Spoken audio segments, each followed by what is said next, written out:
আমরা এই অঙ্কটি এখন সমাধান করব। অঙ্কটি হচ্ছে যে দুইটা রাশি আছে, এখানে প্রশ্নে চাওয়া ছিল যে এর গুণফল করে বর্গের অন্তরূপ দেখাইতে বলছে। তাহলে আমরা এটা টোটালি এ ধরবো, এটাকে বি ধরবো। তাহলে আমরা একটা এবি সূত্র জানি, এই সূত্র অনুযায়ী এটা বসিয়ে নেব। তাহলে এখানে আছে কি a plus b divide two whole square minus a minus b divide two whole square. তাহলে এ বলতে কি, এ বলতে আছে হলো 3x minus 5y plus 3z a plus b আছে, প্লাস বি বলতে এই পুরোটা।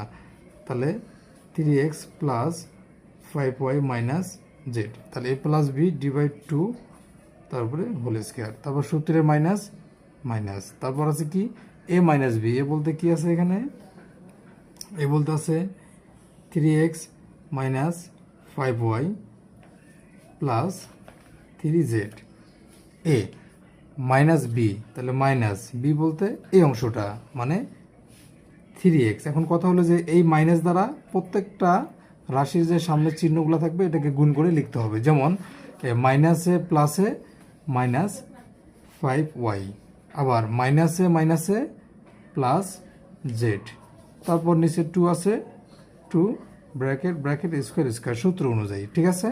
তারপরে আমরা পরের লাইন যদি আসি, এখানে দেখা যাচ্ছে এই 5টা ওয়াইটা হচ্ছে মাইনাস, এটা হচ্ছে প্লাস, এটা কেটে দিতে পারি।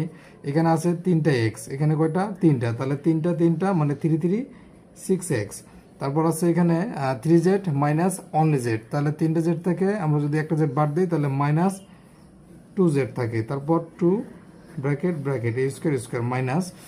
এখন এখানে যদি আমরা দেখি, এখানে এই 3x মাইনাস এই 3x প্লাস, এটা কেটে দিতে পারি। তাহলে এখানে 3z আছে, 3z আছে তিনটা জেড আর কি, আর এখানে আছে অনলি জেড, তাহলে 4টা জেড মানে 4z।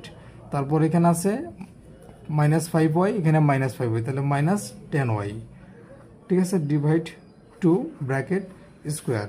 তারপর দেখো আমরা কি করতে পারি, টান দিলাম, এই 2 2 থাকবে, এখান থেকে কমন নেব, এখান থেকে কি কমন নেওয়া যায়, 2 কমন নেওয়া যায়। 2 কমন নিলে কি থাকে, এখানে 3 2 6 মানে 3x থাকে, মাইনাস মাইনাস, এখান থেকে 2 কমন আছে, তাহলে অনলি জেড থাকে ব্র্যাকেট, তার উপরে সেকেন্ড ব্র্যাকেট করব, স্কোয়ার করে দেবো মাইনাস। এখন এখান থেকে এই 2 2 থাকলো, এখান থেকে আবার কি কমন যায়, আমরা দুই দিক থেকে 2 কমন নিতে, 2 কমন নিতে পারলে এখানে 2 যদি কমন আসে তাহলে আরেকটা 2 থাকে, মানে 2 2 4 জেড জেড মাইনাস মাইনাস, এখান থেকে 10 আছে, যদি 2 কমন আসে তাহলে কি থাকে 5y y, ঠিক আছে। তারপর সেকেন্ড ব্র্যাকেট দেবো, এই স্কোয়ারটি এখানে দিয়ে দেবো, কেটে দিলাম কেটে দিলাম, এটা কেটে দেওয়া যায় এভাবে। কেটে দেওয়ার পরে এখানে কি থাকতেছে 3x মাইনাস জেড, তারপরে স্কোয়ার মাইনাস, এখানে কি থাকতেছে 2z মাইনাস 5y, তার উপরে স্কোয়ার, এটা হচ্ছে অ্যান্সার, ঠিক আছে।